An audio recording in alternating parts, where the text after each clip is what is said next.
täna oli meil Lahmusel jälle selline natuke teistmoodi päev, et olime kuulutanud välja avatud uste päeva, kus ootasime siis inimesi,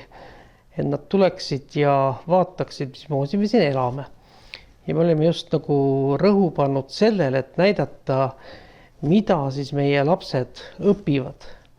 ja mitte niivõrd eesti keelt ja matemaatikat, vaid just sellist eelkutseõpet, et käisime sepikojas ja käsitöömajas ja puutöökojas ja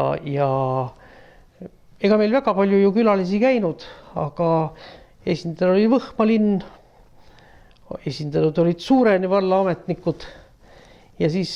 suurem delegatsioon oli veel Viljandimaa vähihaigete tugirühm, kes võib-olla kõige põhjalikumalt tutvus sellega, millega me siin Lahmusel tegeleme.